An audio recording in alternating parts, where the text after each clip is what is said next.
नमस्कार दोस्तों, आप सब कैसे हैं। उम्मीद करती हूँ कि आप सब अच्छे हैं, स्वस्थ हैं और अपने अपने घरों में अपने अपने कामों में बहुत व्यस्त है। तो दोस्तों, जैसे कि आप देख ही रहे हैं मेरे ब्लॉग में कि इस समय मेरे घर को में चल रही है लिपाई पुताई, क्योंकि घर काफ़ी गंदा था तो लिपाई पुताई का काम चल रहा है। और ये सुबह सुबह का ही टाइम था और मैं लग गई थी, बाकी जगह की क्लीनिंग हो गई थी, यहाँ मुझे करना है फिर से आज लिपाई, क्योंकि ये बरामदा बचा है और आंगन। आज तो सिर्फ बरामदे की ही लिपाई हो पाएगी, क्योंकि टाइम बहुत हो जाता है लिपाई पुताई करते और बीच में आने जाने वाले जो होते हैं सुबह से, उसमें काफ़ी डिस्टर्ब हो जाता है। तो काफ़ी सुबह से इतनी कड़कड़ाती ठंड में सुबह से ही लग गई हूँ लिपाई पुताई के काम में।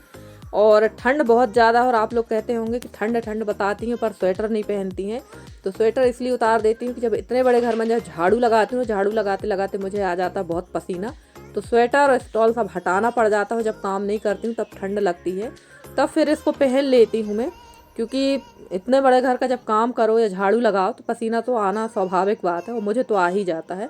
और यहाँ काफ़ी कचरा हो चुका था, क्योंकि रात को जलती हमारे यहाँ गुरसी मतलब अलाव, जिसकी वजह से काफ़ी कचरा होता है। और मैं लग गई थी यहाँ चूने की पुताई करने के लिए, क्योंकि हमारे यहाँ बहुत कम ही, आपने देखा हो कि बहुत कम मैं गोबर वस से लिपाई करती हूँ। जब भी लिपाई करती हूँ चूने की ये पुताई बहुत ज़रूरी है। हमारे यहाँ इसको ढेग लगाना कहते हैं, ये बहुत ज़रूरी है। तो ये सारी साफ़ सफाई करना मुझे ज़रूरी था, क्योंकि घर भी काफ़ी ख़राब हो चुका है। और जब धूल उड़ने लगती है ना, समझ जाओ कि अब कच्चे वाले फर्श की लिपाई करना है। और मेरी एक प्यारी सी सिस्टर है, कटनी से है वो, संध्या सोनी जी। उन्होंने मेरे से कमेंट करके पूछा था कि दीदी आपके नंदोई को क्या हो गया था। तो सिस्टर जी, मेरे नंदोई को जो है मस्तिष्क ज्वर हो गया था, प्लस उनको निमोनिया भी था, जिसकी वजह से काफ़ी उनकी हालत ख़राब हो चुकी थी। क्योंकि वो रहते थे उमरिया में और उमरिया से जबलपुर पहुंचने में उनको काफ़ी टाइम हो गया था। उस वजह से उनको थोड़ा सा, उनकी जो स्थिति थी वो काफ़ी गंभीर थी, डॉक्टरों ने पहले ही कह दिया था, जिस वजह से उनकी डेथ हो गई। और 8-10 दिन हो चुका है उनकी डेथ हुए। और देखिए, यहाँ मैं कर रही थी चूने की पुताई और इसके बाद मैं करूँगी गोबर की लिपाई। और समय भी मेरा बहुत जल्द, मेरा क्या समय, इस समय तो घड़ी घड़ी जो है इस तरह से भागती है कि समझ में नहीं आता किस तरह से घड़ी का जो समय है वो ऐसा भाग रहा है कि कब सुबह से शाम हो रही है।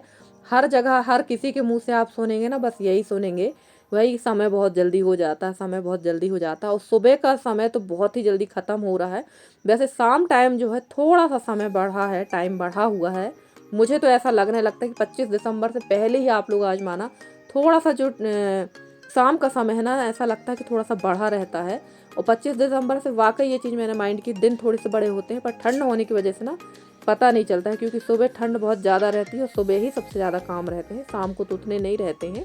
और देखिए, यहाँ मैं लग गई थी फिर से लिपाई पुताई के काम में, और लाल मिट्टी और गोबर से ही लिपाई कर रही हूँ। और ठंड सबसे ज़्यादा पैरों में लग रही, तो बस पैर मैंने पैरों में मोजे पहन रखे हैं, क्योंकि मेरी एक प्यारी सिस्टर है ना, संगीता बहन, वो कहती हैं आप इतनी ठंडी में लिपाई करते हो तो ठंड लगती होगी। ठंड तो लगती है, वैसे मैंने गर्म पानी का यूज किया है, गर्म पानी पहले मैं रख देती हूँ, आप लोग देखते ही हैं। और इमल्शन रॉड मेरी हो चुकी है ख़राब, तो उसको अब थोड़ा मेरे घर के जो ये अभी काम है, 1-2 दिन 25 तारीख तक अभी थोड़ी सी व्यस्तता है, तो ये सारे काम हो जाए फिर मैं घर के बाकी जो इलेक्ट्रिक आइटम है उनको हम लोग सुधरवाएंगे। तो अभी थोड़ा सा काम हो जाए ये जो है, क्योंकि कुछ काम है हम लोगों के तो हो ही नहीं पा रहे हैं 1.5 साल से, बस फालतू के ये सब काम जो हो रहे हैं इन्हीं में हम लोग लगे रहते हैं। और घर के काम जो हम लोग के रुके हैं वो रुक ही जाते हैं। तो बस अब देखते हैं, अब शायद अब समय हम लोगों का बदल जाए। और एक और मेरी प्यारी सिस्टर हैं, उनका नाम देखिए मैं फिर भूल गई, वो मेरे से बोल रही थी कि आप हमेशा खुश रहा करो, क्योंकि सुख दुख तो आता ही रहता है। और जब भी आप कभी दुखी हुआ करो ना, तो अपने से बहुत दुखी व्यक्ति को देख लिया करिए और ये सोचा करिए कि आप उनसे कहीं बेहतर हैं। तो बिल्कुल सही कहा सिस्टर जी, मैं आपकी बात से बिल्कुल सहमत हूँ और मुझे बहुत अच्छा लगा कि आपने इतना अच्छा मोटिवेशन मुझे दिया। मैं सोचती हूँ, समझती हूँ, हर चीज़ एब्जॉर्ब करती हूँ सब चीज़ को, कि हाँ, मैं, मेरे से भी ज़्यादा दुखी लोग संसार में हैं, पर क्या करें, कभी कभी जब मन ख़राब हो जाता है ना, अच्छा नहीं लगता है, क्योंकि खुशियाँ ऐसा लगता है जैसे घर से बहुत दूर हो गई हैं। पर कोई बात नहीं, आज दुख है कल सुख भी आएगा, और ये सब तो दुनिया में चलता ही रहता है, आना जाना तो लोगों का लगा ही रहता है। और देखिए, बस यहाँ तक की ही मैंने क्लिप ली थी, ज़्यादा क्लिप नहीं ली थी, क्योंकि आप लोग ये बस ये रोज़ रोज़ गोबर की लिपाई देख देख के आप लोग का भी सिर दर्द होने लगेगा, कहेंगे बस यही दिखाती रहती हैं। तो क्या करें, कच्चा घर है, कच्चे घर की सफाई ऐसे ही होती है। और बड़े मेहनत वाले काम होते हैं, इतना सहज नहीं है कच्चे घर को इतना साफ़ सुथरा, इतना मेंटेन रखना। और मेरी तो बहुत ज़्यादा हालत ख़राब हो रही है इस समय, क्योंकि अकेले ही पूरे घर की साफ़ सफाई, जब तक आप एक पोर्शन यानी एक तरफ का हिस्सा साफ़ सुथरा करके रखेंगे तब तक दूसरी तरफ का हिस्सा ख़राब हो जाता है। और यहाँ मैं शाम को मैंने झाड़ू नहीं लगाई थी, तो ये देखिए यहाँ बहुत सारा कचरा है, और 2 दिन पहले का भी कचरा यहाँ रखा हुआ था। तो ये सारा कचरा फेंक देंगे, ले जाके पथनौरे में ही डालती हूँ, देखते ही हैं आप लोग। और धूप काफ़ी अच्छी निकल गई थी, धूप तो वैसे काफ़ी तेज़ हो रही है। अगर आप धूप में बैठ जाएंगे तो पसीना आ जाता है, और अगर आप अंदर रहेंगे तो ठंड लगती है।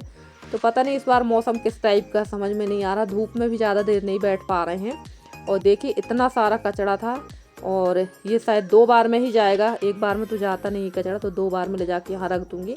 इसी को फैला के मैं इसमें बना लेती हूँ कंडे। तो मैं कोशिश तो यही रहती है, हम हर हाउसवाइफ की वेस्टेज चीज़ों का भी हम लोग उपयोग कर लेते हैं, फिर भी हम लोग को यही सुनने मिलता है कि सबसे ज़्यादा घर की जो चीज़ें ख़राब करते हैं ना वो हम ही लोग करते हैं। यानी कचरा तक को हम लोग नहीं फेंकते हैं, उसका भी उपयोग करते हैं, फिर भी सुनना तो सभी हाउसवाइफ को पड़ता है। और बाहर की साफ़ सफाई पूरी हो चुकी थी, और मैं आ गई थी यहाँ चूल्हे के पास। दाल मैंने पहले ही चढ़ा दी थी, जब मैं लिपाई पुताई कर रही थी तभी मैंने दाल चढ़ा दी थी। और भाजी वगैरह थोड़ी देर मैंने धूप सेकी, और भाजी वगैरह काट के रखी थी। मेथी की भाजी बनाना है, तो मेथी की भाजी, दाल चावल, पूरा खाना बनेगा आज। और लगभग मेरे हिसाब से 1 या 1.5 महीने के बाद मेरे यहाँ पूरा खाना बन रहा है, क्योंकि कहीं सब्जी रोटी बन जाती थी, कहीं दाल चावल, पूरा खाना बनता ही नहीं था। तो आज पूरा खाना ही बनाऊँगी, काफ़ी दिन हो गए हैं पूरा खाना नहीं बना है। और यहाँ पर सिंपल तरीके से मेथी की भाजी बना लेंगे, क्योंकि ठंड में तो भाजी वगैरह बहुत मिलती हैं और बहुत अच्छा लगता है भाजी वगैरह खाना। और फ्रेंड्स काफ़ी रिक्वेस्ट है मेरे पास में, किसी ने मेरे को आंवले का मुरब्बा के लिए बोला है, किसी ने गाजर मटर के अचार के लिए बोला है। तो बस मुझे 25 तारीख तक का समय दीजिए। 25 तारीख तक मेरे यहाँ सारा जो जीजा जी का कार्यक्रम है, तेरहवीं वगैरह का, वो सब हो जाएगा। उसके बाद मैं हो जाऊँगी फ्री, तो फिर मैं सारी चीज़ें विधिवत करूँगी। और थोड़ा सा घर भी मेरा काफ़ी फैला हुआ था, तो चलिए घर के काम से तो मैं फ्री हो ही गई हूँ, साफ़ सुथरा हो गया है। तो फिर मैं आप लोगों की रिक्वेस्ट वाले वीडियो भी पूरे कर दूँगी। और यहाँ बन गई है भाजी मेथी की। तो सिंपल ही मेथी की भाजी बनाते हैं हम लोग, ज़्यादा मसाले वगैरह नहीं डालते हैं। और मटर मेरे पास थी नहीं तो मैं इसमें मटर भी डालती। मटर का टेस्ट काफ़ी अच्छा आ जाता है। और हमारे यहाँ जो मटर मिल रहे हैं ना, वो बिल्कुल भी मीठे नहीं आ रहे हैं, अजीब से मटर आ रहे हैं हम लोगों के यहाँ। बाकी मार्केट में तो अच्छे मटर आ रहे हैं। और ये देखिए, मैंने कहा था ना कि मेरे यहाँ बहुत लोग आते जाते हैं। ये देखिए, सुबह से मेरी खुद समझ में नहीं आता कि मैं घर के काम करूँगी, घर की साफ़ सफाई करूँ, या आने जाने वालों का स्वागत, क्योंकि बैठते तो मेरे हस्बैंड ही हैं उनके साथ में, बट चाय पानी तो हम ही लोग को ही बना के देना पड़ेगा। तो थोड़ा सा इन कामों में ज़्यादा उलझ जाते हैं, जिस वजह से काम जो सुबह का नहीं हो पाता। और ये सौंफ का पौधा है जो यसी आपको दिखा रही है, मेरी अलका सिस्टर बोल रही थी कि सौंफ का पौधा पहली बार देखा है, और ये फिर से इस साल बहुत ज़्यादा फलेगा। और आज तो पूरा खाना ही मैंने चूल्हे पे बनाया था, दाल चावल सब्जी रोटी, पूरा खाना चूल्हे पे बनाया था काफ़ी दिनों के बाद। नहीं कभी कुछ बन जाता था, कभी कुछ। तो वैसे मैं अगर चूल्हा जलाती हूँ तो कोशिश यही रहती कि पूरा खाना ही चूल्हे पे बने। पर जब साफ़ सफाई घर की रहती ना, लिपाई पुताई, तो चूल्हे में खाना बनाने में थोड़ा सा टाइम तो लगता है। पर थोड़ा सा काम मैंने फास्ट किया था, क्योंकि मैं बहुत जल्दी सुबह उठ गई थी। सुबह ही मैं सबसे पहले लिपाई पुताई में लग गई थी। तो दाल पक चुकी है, और भाजी हमारी पीछे पक रही है, और आगे रख दिया है मैंने चावल। तो और उसके बाद बनाएंगे रोटी, जब तक कर लेते हैं बाकी के छोट-पुट काम जो है।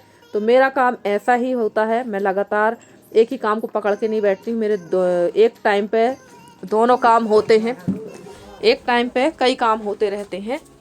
और यहाँ पर मैंने सान लिया था आटा, गूँथ लिया था। ये आटा मिक्स वाला आटा है, इसकी बनेगी रोटी। इसको हमारे यहाँ बिर्रा का आटा कहते हैं। इसमें चने का आटा, थोड़ा सा भुट्टे का आटा और गेहूं का आटा, ये सारी चीज़ें मिक्स रहती हैं, तो इसको हमारे यहाँ बिर्रा की रोटी कहते हैं। और मेरे से ना हाथ की रोटी उतने अच्छे से नहीं आती हैं, और जल्दी भी थी, सुबह खाने की बहुत जल्दी रहती, क्योंकि मेरे हस्बैंड को जल्दी जाना रहता है। तो मैंने बस बिल्ला से ही जल्दी जल्दी बना दी थी। और ये रोटी जो है मोटी अच्छी लगती, पर मैंने थोड़ा पतली बना दी थी, तो काफ़ी तो नहीं, थोड़ी कड़ी हो गई थी। और फ्रेंड्स, आप लोगों को मेरे वीडियो कैसे लगते हैं? अगर आप लोग को मेरे वीडियो पसंद आते हैं तो प्लीज़ मेरे वीडियो को लाइक करें, शेयर करें, मेरे चैनल को सब्सक्राइब करके। जिस तरह आप लोग अपना सहयोग स्नेह मेरे साथ बनाए हुए हैं, इसी तरह से आप लोग अपना सहयोग स्नेह मेरे साथ बनाए रखें। मैं पूरी कोशिश करूँगी कि आप लोगों के लिए अच्छे से अच्छे वीडियो लेकर आती रहूँ। और आ जाइए आप लोग भी गर्मा गर्म रोटी खाने के लिए, क्योंकि चूल्हे की रोटी खाने का तो मज़ा ही कुछ और होता है। और इसके बाद ही मैं आप लोगों से लेती हूँ विदा, क्योंकि टाइम भी बहुत हो गया, वीडियो भी काफ़ी लंबा हो चुका है। और मैं मिलती हूँ आप लोगों से अगले वीडियो में। अगर आज का वीडियो अच्छा लगा हो तो प्लीज़ एक लाइक कर दीजिएगा। चलिए मिलते हैं अगले वीडियो में, तब तक के लिए bye bye and take care.